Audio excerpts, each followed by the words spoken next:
네. 오늘은 성령 강림 주일입니다. 부활주일 또 성탄주일과 더불어서 기독교 3대 기념주일입니다. 제가 지금 말씀드린 것과 같이 기독교 3대 기념일을 절기로 부르면 안 돼요. 무슨 뜻이냐면, 자, 여기 보시면 부활절이 아니라 부활주일입니다. 성탄절이 아니고 성탄주일로 불러야 합니다. 성령 강림절로 부르면 안 되고 성령 강림주일로 불러야 합니다. 왜 그래야 되는지를 잠시 설명을 할 건데, 절기, 지금 부활절, 성탄절 이런 건 절기잖아요. 절기. 절기는 예수님께서 이 땅에 오시기 전에 구약 시대에나 있던 개념입니다. 구약의 절기가 예수님의 십자가 죽음과 부활로 인해서 실제적 사건이 되었어요.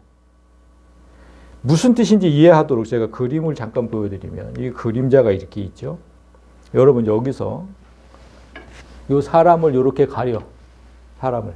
그러면 그림자만 보이죠? 사람을 가렸다고 생각을 해보세요.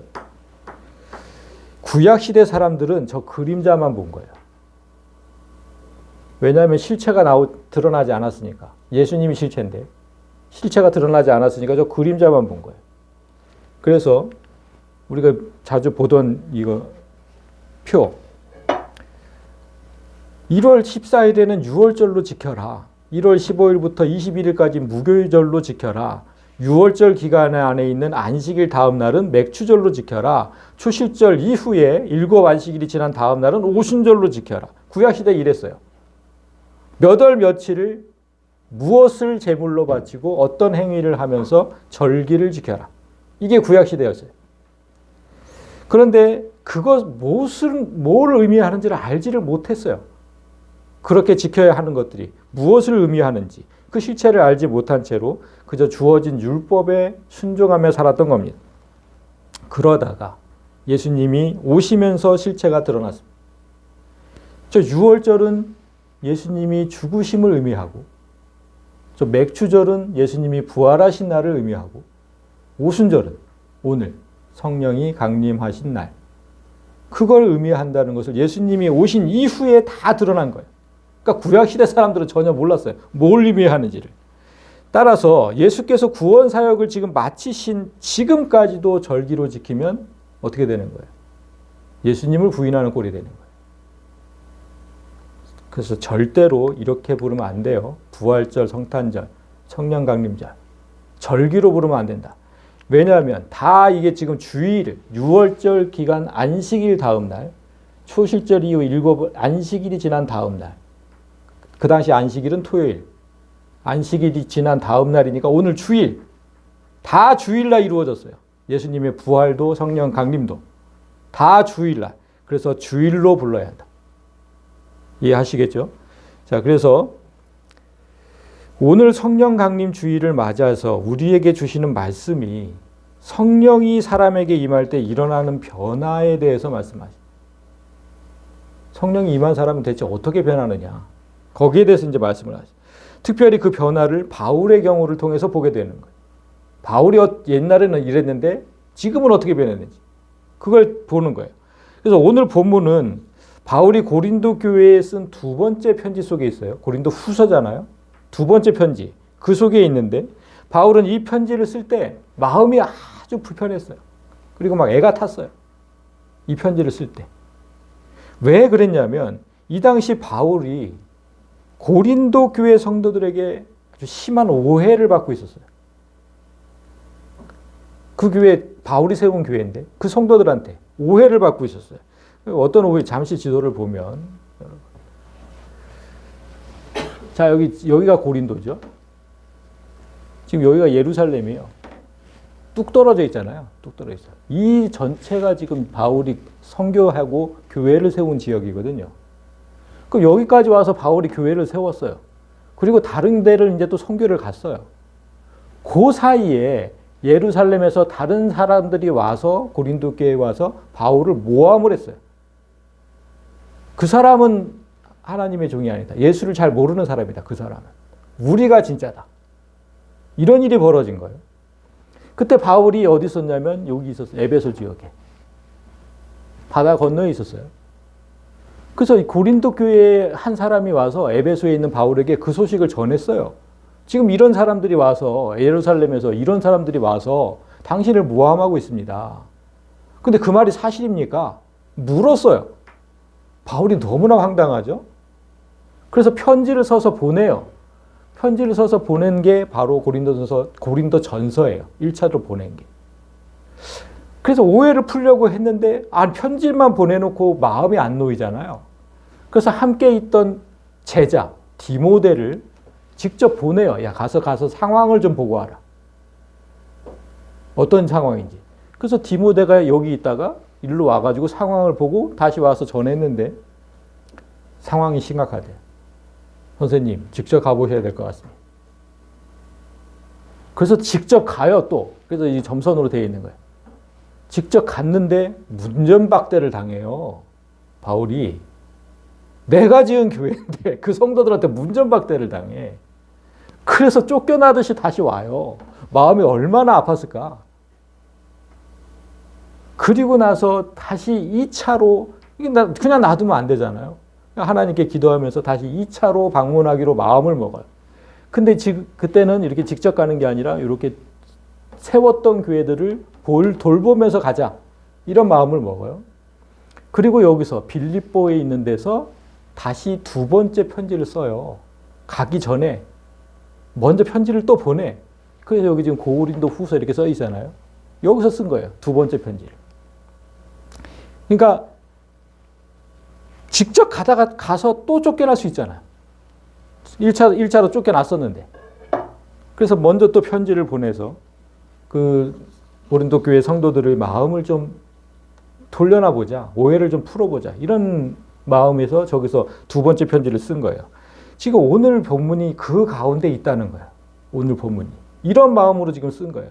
얼마나 애가 탔겠습니까?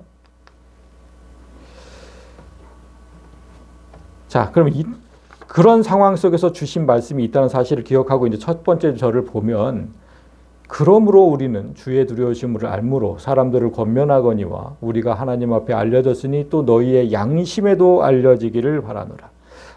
여러분이 갖고 있는 성경에는 저 그러므로가 없을 거예요. 근데 원어에는 있습니다. 그래서 제가 해온 거예요. 한글 성경이 번역하지 않았지만 이 구절 앞에 그러므로라는 그 접속사가 붙어 있다면 앞에 구절과 뭔가 연결이 되어 있다는 거잖아요. 그래서 10절을 잠깐 볼게요.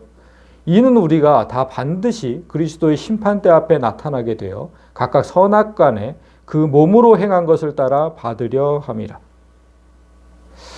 여기서 우리가 다 반드시 해서 우리 성도들이에요. 지금 예수를 믿는 성도들. 여러분이 착각하는 것 중에 하나는 성도는 마지막 날 심판대 앞에 서지 않는다고 생각하는 성도들이 꽤 있어요. 심판대 앞에는 불신자만 서고 성도는 천국에 가면 그걸로 끝 아니냐. 이렇게 생각하는 성도들이 있다는 거예요. 근데 그렇지 않아요. 그거 착각이에요. 최후의 심판대 앞에는 성도를 포함한 모든 사람이 서게 됩니다. 다 서요. 다. 그때는. 예수님 다시 오시는 날, 재림하시는 날 최후의 심판대가 차려지는데 거기는 모든 사람이 다 서게 돼 있어요. 그래서 예수를 하나님의 아들로 믿고 시인한 성도는 지옥으로 갈 일은 없어요. 심판대 앞에 선다고 해도. 지옥으로 갈 일은 없지만 그와는 별개로, 천국과 지옥, 이거와는 별개로 이 땅에서 우리가 행했던 선과 악은 계산하게 됩니다. 같은 성도가 아니잖아요. 우리가 여기 있어도 어떤 사람은 정말 선을 행한 사람이 있고 어떤 사람은 그냥 앉아서 예배만 드리다가 어떤 성도 행하지 않고 그런 성도도 있잖아요. 그러니까 그걸 계산하는 거예요. 선한 열매를 많이 맺은 사람은 하나님께 칭찬과 상급을 받아요. 그런데 열매가 하나도 없는 그런 성도들에게는 책망이 따르고 상급도 없습니다. 그거를 바울이 부끄러운 구원이라고 얘기를 했어요. 구원을 받긴 받는데 정말 부끄러운 구원을 받게 된다.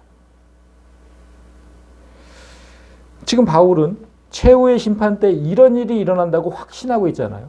우리가 다 그리스도 심판대 앞에 서게 된다. 선악간에 행한 것을 다 판단받게 된다. 지금 그 얘기를 하고 있잖아요. 그래서 지금 여기서 그러므로가 나온 거예요. 그러므로 우리는 주의 두려움을 안다. 심판 때 내가 행한 일이 낱낱이 드러나는데 내가 어찌 하나님을 속이며 너희를 속이겠느냐. 난 그걸 아니까 그렇게 할 수가 없다는 거야. 그걸 믿지 않는 사람들은, 심판대가 있다는 사실을 믿지 않는 사람들은 마음대로 행하겠죠. 그런데 바울은 그걸 믿거든. 그러니까 함부로 행하지 못해요. 하나님 앞에서든 성도 앞에서든. 그래서 우리는 심판하시는 하나님을 두려워하면서 거짓 없이 사역을 했고, 하나님도 그런 사실을 잘 알고 계신다. 우리가 하나님 앞에 알려졌다. 지금 그랬잖아요, 여기. 우리가 하나님 앞에 알려졌다. 그 사실이 알려졌다. 그러니까 너희도 양심에 따라 생각을 해봐라. 그러면 우리가 진정 사심 없이 복음만 전했다는 사실을 잘 알지 않겠느냐라고 얘기한 구절이에요. 지금 그 고린도 교회 성도들 오해를 풀려고 하는 거잖아요. 너 알잖아, 우리가 어떻게 사역했는지. 그리고 12절을 보면 우리가 다시 너희에게 자천하는 것이 아니요 오직 우리로 말미암아 자랑할 기회를 너희에게 주어 마음으로 하지 않고 외모로 자랑하는 자들에게 대답하게 하려 하는 것이라. 지금 자천하는 것이 아니다. 그러니까 내가 스스로 천거하는 거잖아요. 그러니까 다시 나를 그 교회 목회자로 세워달라는 거 아니야. 그래서 내가 이렇게 편지를 2번씩 쓰는 거 아니야. 단지 여러분들에게 기회를 주려고, 우리로 말미암아 자랑할 기회를 준다 그러잖아요. 기회를 주려는, 그러니까 마음은 없고 외모만 내세우는 사람들에게 나와 내 동역자들이 어떻게 사역을 했는지 자랑할 기회를 주겠다는 거예요. 이게 무슨 뜻인지 이제 좀 더 알아보면, 지금 고린도 교회에서 바울을 비난하고 대적하는 자들이 와 있잖아요. 그들이 뭐라고 했냐면, 바울은 하나님과 성도를 위하는 척하지만 속으로는 자기 이익을 챙기는 악한 사역자라고 모함하고 있는 거예요. 지금 고린도 전서와 후서 다 이렇게 있어요. 그런 내용들이. 바울은 이 모함에서 빠져나와야 돼요. 근데 자신이 진실한 하나님의 종임을 증명을 해야 되는데, 바울이 그것을 증명할 때 내가 아무리 얘기해도 그건 아무 소용이 없잖아요. 그러니까 지금 아까 성도들한테 양심에 따라 한번 생각을 해보고 고린도 교회들에게 그 기회를 주겠다는 거예요. 너희들이 내 억울함을 스스로 좀 증명을 해라. 그 기회를 주겠다는 거거든요. 그러니까 직접 그 거짓을 선동하는 자들을 대적하라는 거예요. 직접. 그러면서 누가 진짜 하나님의 종인지 구별하는 법을 제시하고 있어요. 하나님의 사역을 마음으로 하느냐 외모로 하느냐. 그게 하나님의 진짜 사역자를 구별하는 방법이다. 여기서 지금 외모라 그랬는데, 이 외모는 오늘날로 말하면 목회자의 스펙입니다. 스펙. 바울을 모함하는 자들은 바울과 초대교회 12사도를 비교를 했어요. 바울은 12사도 중에 속한 사람이 아니죠. 그리고 초대교회인 예루살렘 교회에서 파견한 사역자도 아닙니다. 지금 아까 다시 지도를 보시면 예루살렘에 처음으로 세워진 교회, 그 예루살렘 교회, 그걸 초대교회라고 하죠. 여기서 파견된 게 아니에요. 바울은 지금 어디서부터 시작되고 있어요? 바울이 여기서부터 출발을 했다 이렇게 돼 있잖아요. 지금 이방 땅에 세워진 수리아 안디옥이라는 교회에서 파견한 선교사예요. 지금 대적자들이 그걸 공격을 하는 거예요. 뭐 이상한 이방 땅에서 세운 교회에서 파견한 사람이야, 그 사람은. 근데 우리는 여기서 왔어. 정통성 있는 교회. 지금 이렇게 얘기를 하는 거야. 그렇게 공격을 하는 거야. 그리고 너희들이 알다시피 바울이 얘기하는 걸 봐라. 얼마나 어눌하고, 그 생긴 것도 못생기고, 이런 걸로 공격을 했단 말이야. 그러니까 외모와 어눌한 말투를 보아도 사도다운 점이 하나도 없지 않느냐. 왜 그런 사람들을 너희들 스승으로 받아들이고 목회자로 받아들였느냐. 그러면서 자신들의 정통성을 주장하는 거예요. 우리는 예수님이 살아계실 때 3년이나 동고동락한 그 예루살렘 교회 사도들, 그들의 지도를 받고 왔다. 그들에게 교육을 받고 왔다. 그러니까 스펙을 내세우는 거예요. 따라서 우리는 당대 최고의 권위를 가진 예루살렘 교회 출신이고 오늘날 뭐 박사학위를 받았고 뭐 이런 얘기죠. 그래 외모에 있어서나 화술에 있어서 상당한 수준에 이른 사람들이다. 바울하고는 비교도 할 수 없다. 모든 스펙을 다 동원해서 바울을 비난하고 있어요. 이런 얘기를 다 전해드렸어요. 바울이 이렇게 비난하고 있다고. 당신은 뭐 제자도 아니고 예수님 제자도 아니고 예루살렘 교회에서 파견한 것도 아니고. 아니 그건 뭐 거짓은 아니잖아요. 그래서 바울이 어떻게 했냐면 바울이 그 사람들이 자랑하는 거 그런 스펙 자랑하듯이 자기도 똑같은 자랑을 해요. 근데 무슨 자랑을 했는지 아세요, 여러분? 이게 자랑인가 싶어요. 11장에 기록되어 있는 바울이 자랑한 것을 잠시 봅니다. 내가 수고를 넘치도록 하고 예수님을 위해서 내가 수고를 넘치도록 하고 옥에 갇히기도 더 많이 하고 매도 수없이 맞고 여러 번 죽을 뻔하였으니 유대인들에게 40에서 한한 감한 매를 5번이나 맞았고 40대를 때리면 안 돼요. 법에 어긋나요. 그래서 딱 하나 감한 39대 5번이나 맞았고 3번 퇴장으로 맞고 1번 돌로 맞고 3번 파선을 당하고 배를 타다가 그리고 일주야를 깊은 바다에서 지냈고 여러 번 여행하면서 강의 위험, 강도의 위험, 동족의 위험, 이방인의 위험, 시내의 위험, 광야의 위험, 바다의 위험, 거짓 청제 중에 위험을 당하고 또 수고하며 애쓰고 여러 번 자지 못하고 줄이며 목마르고 여러 번 굶고 춥고 헐벗었노라. 이런 거는 아무것도 아니다. 이런 일은 고사하고 아직도 날마다 내 속에 눌리는 일이 있는데 그게 뭐냐면 곧 모든 교회를 위하여서 염려하는 것. 여기서 교회는 성도입니다.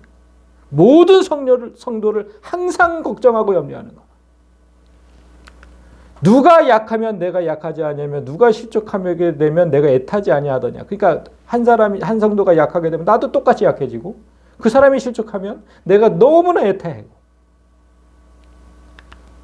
내가 너희들이 그런 거 지금 스펙을 자랑하잖아. 나도 그래서 할 수 없이 부득불 자랑하는 거야. 내 자랑. 내 자랑은 뭐냐면 이렇게 약했던 것들. 난 이런 거 자랑할 거야. 바울이 지금 이렇게 얘기하는. 고린도 교회 성도들에게 화려한 스펙을 자랑하는 자들 앞에서 바울은 자신이 사역하면서 당한 고난과 염려 등을 자랑을 하고 있어요. 그러면서 주문한 거예요. 아까 이거. 우리 목사님은 이런 목사님이다. 너희가 뭔데 우리 목사님을 비난하느냐. 너희에게 자랑할 기회를 주겠다는 거예요.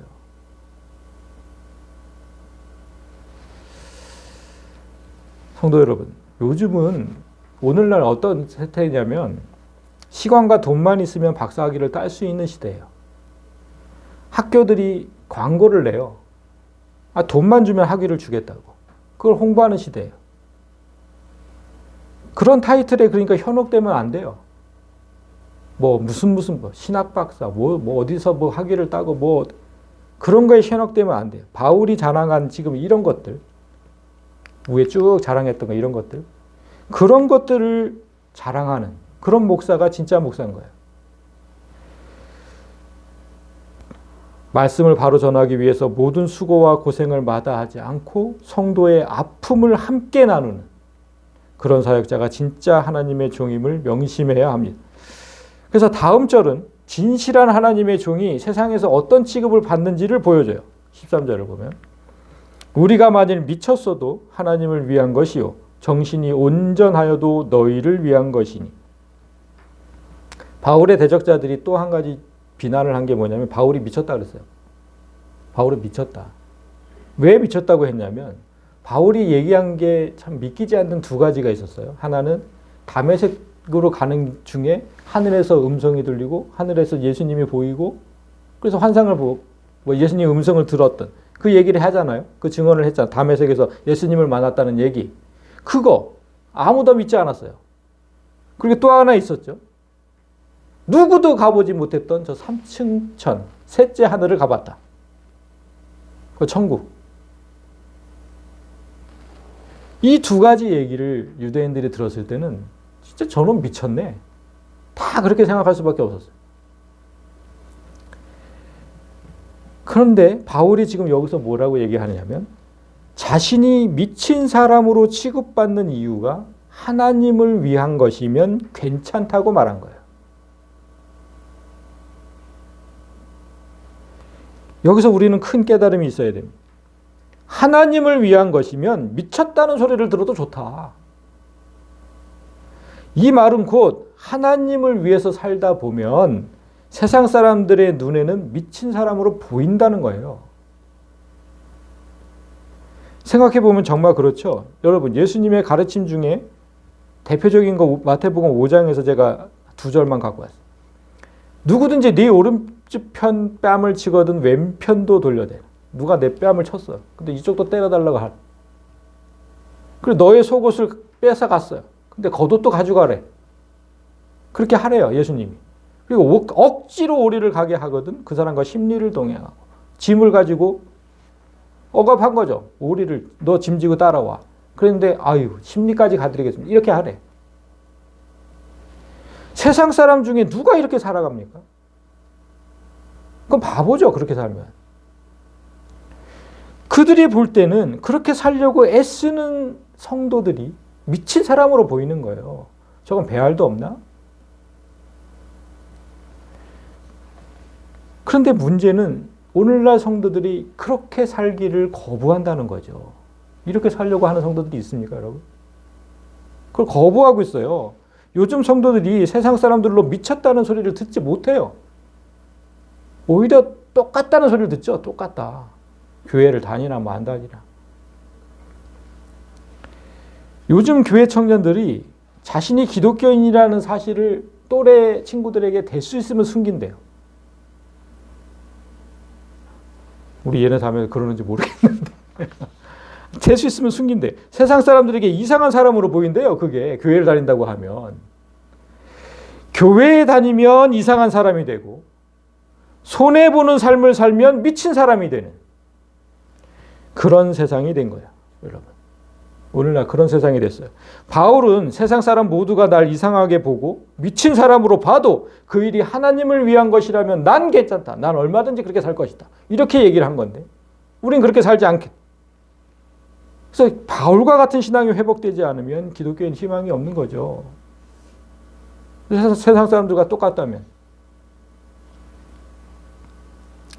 세상 사람은 자신을 위해서 열심히 스펙을 쌓죠. 특히 우리 청년들. 너무너무 열심히 스펙을 쌓잖아요. 그거 왜 그래요? 삶의 질, 자기 삶의 질을 한탕 높이려고.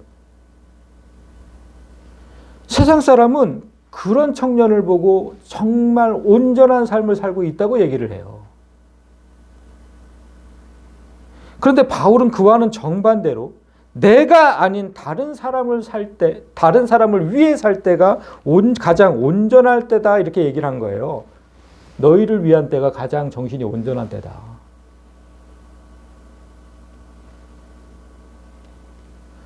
따라서 성도에게는 두 가지 시간이 존재합니다. 미친 시간과 온전한 시간.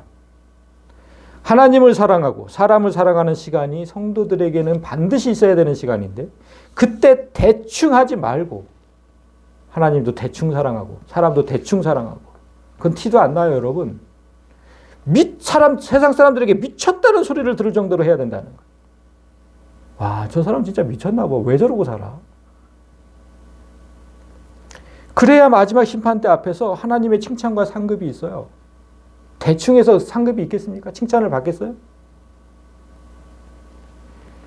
미쳤다는 소리를 듣지 못하면 나는 말씀을 제대로 실천하지 못하고 사는 거예요. 그냥 대충 사는 거지. 대충 신앙생활 하는 거지. 비록 세상 사람들에게는 미쳤다는 소리를 들어도 하나님 앞에서는 그때가 가장 온전한 시간이다. 그런 평가를 받는다. 여기까지 바울은 고린도 교회 성도들에게 하나님 앞에 부끄러움 없는 삶을 살았다고 지금 강변하고 있어요. 난 이렇게 살았다. 너희들이 잘 알지 않느냐. 그리고 다음 절부터는 이런 삶이 어떻게 가능했는지를 이제 설명을 해요. 내가 어떻게 그런 삶을 살게 됐는지 알아? 설명을 해요. 그래서 결론부터 말하면 그게 17절인 거예요. 그런즉 누구든지 그리스도 안에 있으면 새로운 피조물이라. 이전 것은 지나갔으니 보라 새 것이 되었다. 새로운 피조물 새 것. 모두 사람이 다시 태어나서 새로운 생명이 되었다는 뜻이잖아요.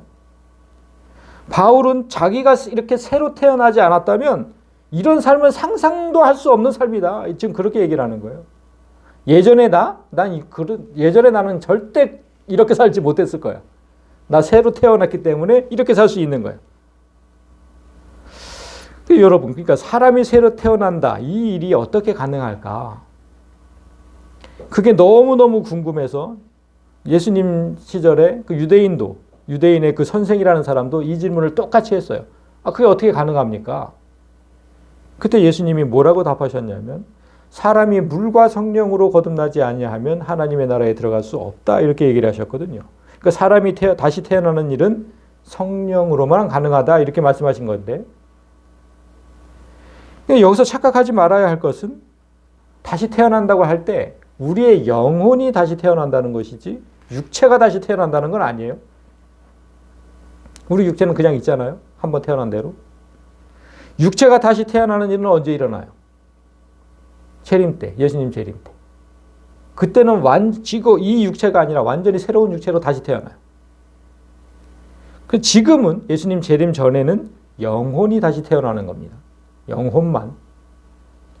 그래서 오순절에 성령을 받고 다시 태어난 사람들, 예수님 제자들을 비롯해서 여러 사람들, 그 사람들이 그때부터 어떻게 했냐면 자신을 버렸어요. 남을 위해서 살기 시작했어요. 그때부터 성령을 받은 사람들은. 그리고 바울도 다메섹 도상에서 성령을 받았는데 그 이후부터 갖은 고난을 당하면서 아까 얘기했잖아요. 얼마나 많은 고난을 당했는지. 그러면서 예수를 위해서 남을 위해서 살았어요. 바울은 그래서 성령으로 다시 태어난 사람들이 대체 왜 이런 삶을 살게 되는지 그거를 14절에서 얘기한 거예요. 그리스도의 사랑이 우리를 강권하기 때문에 난 그렇게 안 살 수가 없어. 그리스도의 사랑이 우리를 강하게 붙들고 있어서 자꾸만 그렇게 살도록. 그렇게 안 살면 내 마음이 너무너무 불편하니까. 그래서 그렇게 살게 된다는 거예요. 좀 더 구체적으로 말하면 그 밑에 줄인 거예요. 예수께서 십자가에서 죽을 때 우리도 다 죽었다. 우리가 생각하건대 한 사람이 모든 사람을 대신하여 죽었을 때 모든 사람이 다 죽었다. 우리도 그때 다 죽었어요. 예수님 2000년 전에 십자가에서 돌아가셨을 때 그때 우리도 다 죽었다고. 그걸 믿을 때만 그게 이루어져요.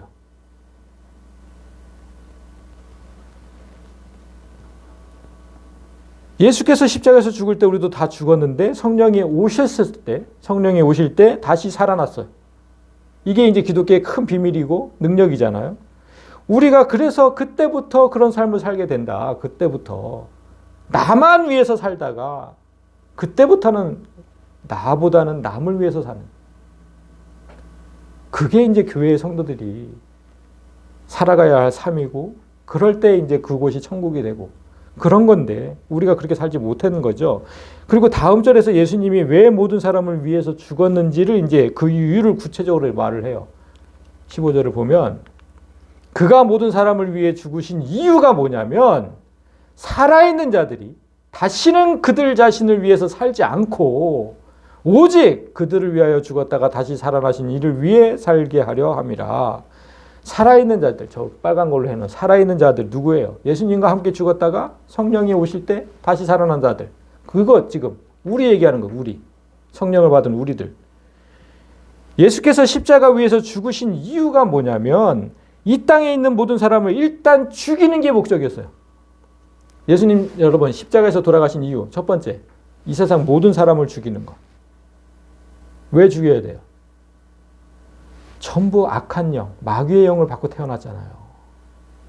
일단 그 사람들을 다 죽여야 돼. 그 죄로 점철된 그런 영혼들 다 죽여야 돼. 그래야 다시 살리죠. 다시 살린다는 개념은 일단 죽어야 되는 거예요.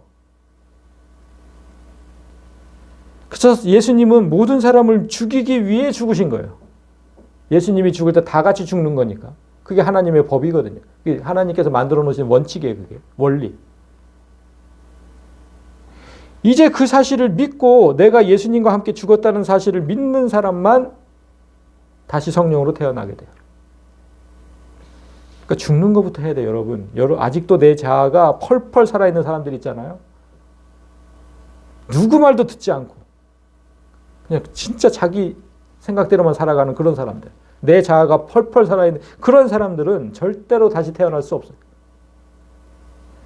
여러분이 완전히 새로운 사람이 되고 싶다면 그 전제 조건은 나를 십자가 위에서 완전하게 죽이는 것부터 시작해야 돼요. 그래서 에베소서 4장에서 이렇게 얘기했죠. 너희는 유혹의 욕심을 따라 썩어져가는 구습을 따르는 옛사람을 벗어버려라. 그리고 오직 너희의 심령이 새롭게 되어서 하나님을 따라 의와 진리의 거룩함으로 지으심을 받은 새 사람을 입어라. 예전에 나는 죽여버리고 완전히 다른 새 사람이 되라고 하시잖아요. 성령을 받아서. 그래서 옛사람은 성령이 내 안에 들어오기 전에, 옛사람, 성령이 들어오기 전에 그게 옛사람이고, 새사람은 성령이 내 안에 들어온 후에 나예요. 이 구별이 되셔야 돼요. 옛사람과 새사람. 그런데 여러분, 성경을 읽다 보면 옛사람, 새사람 말고 또 다른 사람이 나와요. 혹시 아세요? 겉사람과 속사람.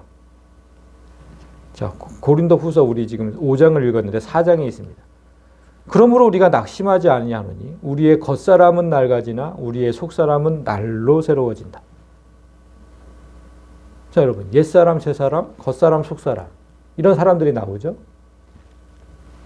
이 단어들에 어떤 차이점이 있는지를 알아야 우리가 제대로 살 수 있어요. 먼저 옛사람과 새사람은 완전히 다른 존재예요. 완전히. 제가 어떻게 이거를 여러분에게 이해를 시킬까 생각하다가 자동차를 한번 생각을 해봤어요. 자, 보세요. 이게 옛사람이에요. 아주 낡고 허른 폐차 직전의 차. 이거 어떻게 살아요? 이걸 어떻게 타고 다녀요? 우리 옛사람을 그렇게 생각해야 돼요. 살아갈 수가 없는 존재. 남에게 피해만 주는 존재. 이게 옛사람이에요. 새사람은 완전히 새 차죠. 완전히 새 차.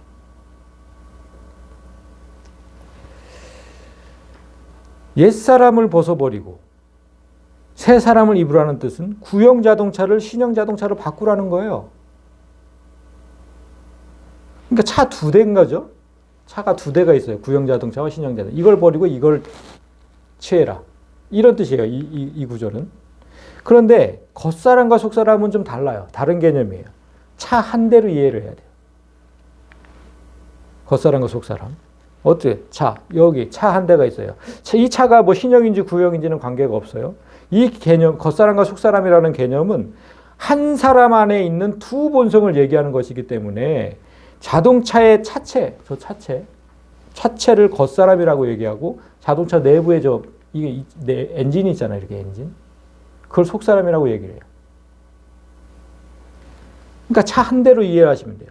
아까 옛사람과 새사람은 차 두 대로 이해하셔야 되고 겉사람과 속사람은 차 한 대로. 자, 이거 보세요. 차체가 겉사람과 속사람은 어떠냐면 차체는 멀쩡해도 엔진은 부실할 수가 있고 반대로 엔진은 멀쩡해도 차체는 많이 낡았을 수 있잖아요. 그래서 이 겉사람은 낡아지나 속사람은 날로 새로워진다는 의미가 뭐냐면 우리의 육체는 날로 늙어가잖아요. 낡아가잖아요. 우리 육체, 저 육체를 얘기하는 겉사람은. 맨날 낡아져가, 늙고. 그런데 우리의 영혼은 점점 새로워진다는 뜻이에요. 성령이 임하면. 비록 몸은 낡아가지만 영혼은 맨날 새로워진다. 그런데 여러분, 여기서 지금 날로 새로워진다 그랬잖아요. 날로 새로워진다. 우리가 성령을 받았을 때 우리의 영혼이 날마다 새로워진대요. 그러면 그 의미가 뭐겠어요? 그 의미는 뭐냐면 성령이 임한 후에도 내 영혼은 완전한, 죄를 범하지 않는 그런 완전한 영은 아니라는 거예요. 죄를 지을 수도 있는 영혼이라는 뜻이에요. 날로 새로워진다는 뜻은. 그렇죠? 성령으로 인해서 어제보다는 오늘이 낫고 오늘보다는 내일이 나아요. 성령이 임한 사람들의 삶이 그렇게 돼요. 점점 변해요. 그렇지만 당장 죄를 짓고는 산다는 얘기예요. 내일이 날 뿐이지. 우리가 예수를 위해서 거룩하게 살려고 노력해도 잘 되지 않는 이유가 바로 그거예요. 날로 새로워지는 단계에 있기 때문에 우리는 죄를 지을 수밖에 없어요. 그런데 여러분, 그러면 대체 성령이 임했는데 왜 우리는 완전한 영이 되지 못하고 계속 죄를 지으면서 살게 될까? 도대체 이 안에 하나님의 영이 있는데 아니 왜 그렇게 되는 걸까? 왜 그러냐면 저 겉사람이 있기 때문에 그래요. 저 겉사람 뭐라 그랬어요? 육체. 육체가 있는 한 어떤 사람도 죄를 짓지 않을 수는 없어요. 그래서 예수님 다시 오시는 날 새로운 육체를 주시는 거예요. 이 육체는 죄를 지을 수밖에 없는 육체. 예수님 다시 오시는 날 주시는 육체는 죄를 짓지 않는 육체예요. 완전히 새로운, 그것도 빛의 육체니까 이런 흙으로 지은 게 아니고.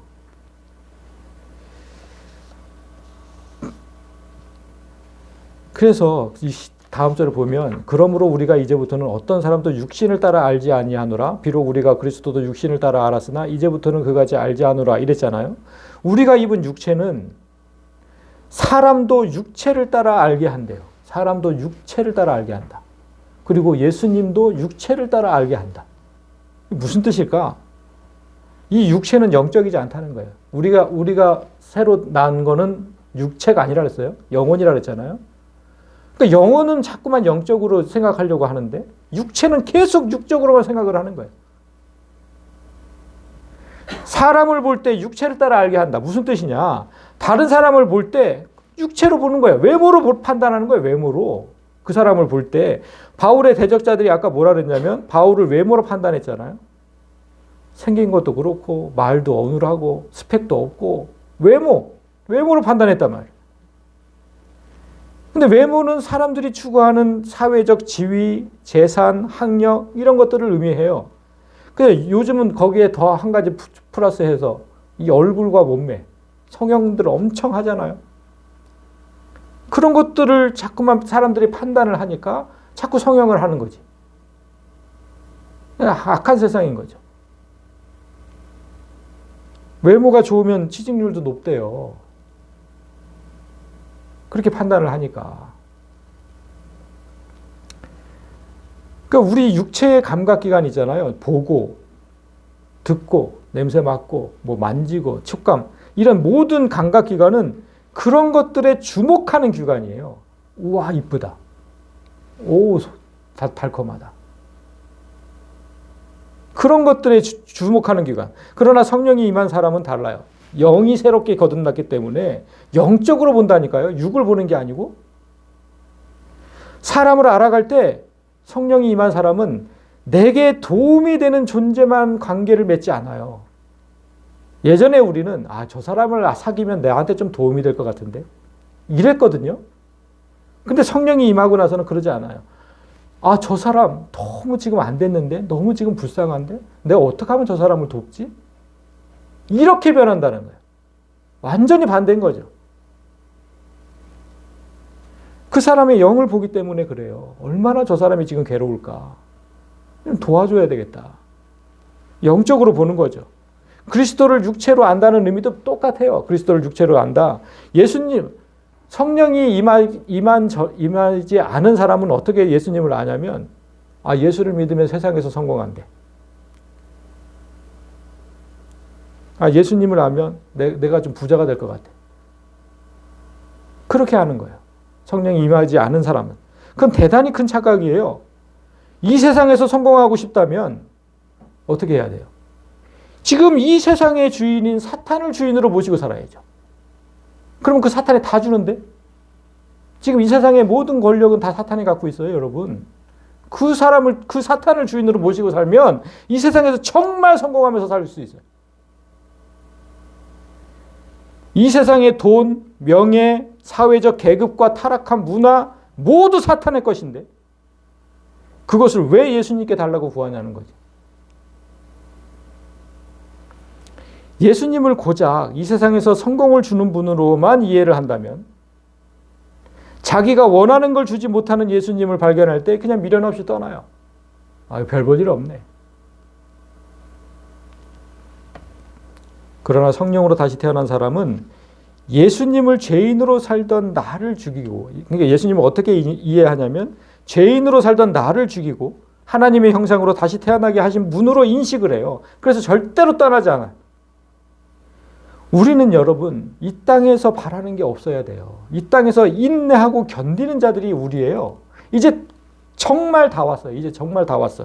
잠시만 견디면 여러분 눈에 보이지 않는 새로운 세상이 열려요. 그 성경이 분명히 기록하고 있잖아요. 새로운 세상이 여러분 눈에 열린다고. 그리고 그 세상은 이 세상과는 비교할 수도 없는 그런 영광의 나라예요. 지금 이 세상에 여러분들이 보는 그 정말 부러운 것들 있잖아요. 다시 오는 세상에 비하면 정말 쓰레기 같은 것들이에요. 쓰레기 같은 것들. 거기에 현혹되지 마세요. 우리는 다시 오는, 지금 오는 그 세상을 차지하려고 지금 인내하고 견디는 중이에요. 그런즉 누구든지 그리스도 안에 있으면 새로운 피조물이다. 이전 것은 지나갔으니까 보라 새 것이 되었지 않느냐. 그런 것들을 보지 마라. 세상 것들을. 성령이 임한 너희는 완전히 새로운 것들이 되었는데 왜 아직도 옛날처럼 살려고 하느냐. 그리스도 안에 있으면, 즉 내가 그리스도와 하나 되는 순간 옛사람은 없어지고 새 사람이 돼요. 완전히 새로운 사람.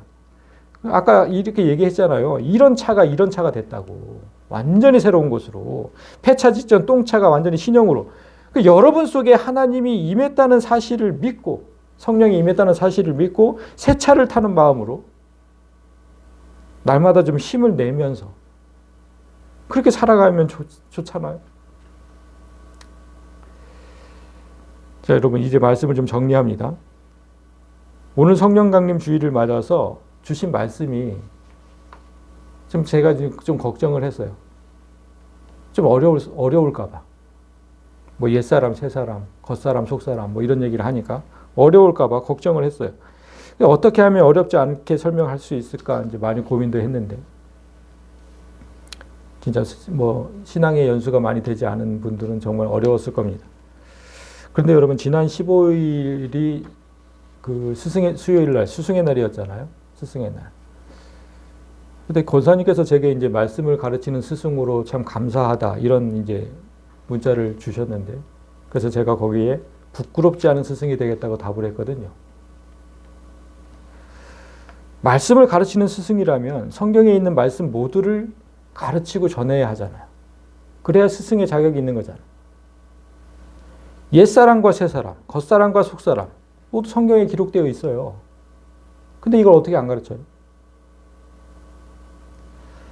서두에 얘기했던 절기와 주일의 개념도 성경이 얘기하는 것들이에요. 근데 어떻게 그거를 안 가르치고 그렇게 하면 안 된다고 얘기를 해줘야 되잖아요. 성탄절, 부활절 이렇게 얘기하면 안 됩니다. 얘기를 해줘야 되는 거잖아요. 그렇게 제대로 가르치지 않으면 그는 스승이 아니고 어렵다고 해서 듣지 않고 자꾸만 이 자리를 꺼려 하면 그는 제자가 아닌 거죠. 예수님의 제자가 아닌 거죠. 오늘 바울이 자신이 세운 교회의 성도들에게 이런 사실을 지금 가르친 거잖아요. 여러분, 고린도 교회 성도들이라고 그 신앙생활이 오래된 거 아니에요. 지금 이 편지를 쓸 때 2, 3년 지났을 때예요. 교회를 세우고 2, 3년 지났을 때. 그런데도 지금 바울이 이런 얘기를 가르치고 있잖아요. 이해했을까요, 그 사람들은? 편지를 써서 줬는데? 저는 그래도 여러분에게 어떻게 하든 좀 여러분이 이해하도록 가르치려고 노력을 하고 있는데 그 사람들은 더 이해를 하지 못했어요. 여기 계신 분들과 또 방송으로 이 말씀을 듣는 분들 모두 말씀이 어렵게 느껴진다면 그건 무슨 뜻이냐면 바울이 표현한 대로 이제까지 죽만 먹었기 때문에 그래요. 어린아이라 그랬잖아요. 젖만 먹였던 어린아이. 그러니까 한 번도 밥을 먹지 못한 거예요. 그래서 제가 가끔 밥을 주면 소화시키지 못하고 소화불량에 걸려요. 와, 이거 무슨 말씀이야? 이게 무슨 뜻이야? 소화불량에 걸려요. 그냥 불편한 거죠. 그런데 여러분, 성령은 우리의 참 스승이 되셔요. 진짜 스승은 성령이시거든요. 조직신학을 통해서 우리가 배운 내용을 한번 기억을 해보면 성령이 이 땅에 오신 이유 중에는 말씀을 가르치고 기억나게 하려는 목적이 있었어요. 요한복음 14장에 보혜사 곧 아버지께서 내 이름으로 보내실 성령 그가 너희에게 모든 것을 가르치고 내가 너희에게 말한 모든 것을 기억나게 하리라 그러셨잖아요. 그러니까 진짜 스승은 성령인 거예요. 저나 여러분 모두 성령이 임한 사람들이잖아요. 그럼 제가 깨닫는 걸 여러분도 깨달을 수 있어요. 왜 자꾸 어렵다고만 생각하시냐고. 지금까지 죽만 먹었기 때문에, 젖만 먹었기 때문에 영적인 것들을 소화하는 데 어려움이 있을 수 있어요. 그런데 계속 그렇게 젖만 먹으면 언제 성장하냐고. 말씀이 이해되지 않으면 유튜브에 올리니까 듣고 또 들으세요. 이해될 때까지. 그래도 이해가 안 되면 또 와서 물으시고. 그래야 성장이 돼요. 지금 겉사람, 속사람, 옛사람, 새사람 이런 것들을 잘 알지 못하면 내가 변하지 않는다니까요. 내가 내 자신을 알아야 되잖아. 내가 어떤 상태에 있는지. 내가 진짜 옛사람을 버리고 새사람으로 살고 있는지. 속사람은 계속 잘 살려고 하는데 겉사람이 자꾸 방해를 하는지. 이런 것들이 이해를 해야 내가 변할 거 아니냐고. 그래서 가르치는 거예요, 여러분. 매주일 이곳에 나와서 성령께서 주시는 밥을 좀 드세요, 밥을. 그리고 진정한 새로운 피조물이 되시길 원해요. 진정한 새로운 피조물. 맨날 성경은 이렇게 말씀을 하시는데 우리는 새로운 피조물이 안 돼. 맨날 옛날 사람으로 살아. 맨날 일똥차로 산다고 여러분. 그렇게 하지 마시고 매주일 나와서 성령께서 주는 밥을 먹어서 이런 새 차가 되어서 진정한 새로운 피조물이 되어서 진정한 하나님의 나라를 세워가는 여러분들이 되시기를 이 오늘 성령 강림 주일에 진심으로 바랍니다.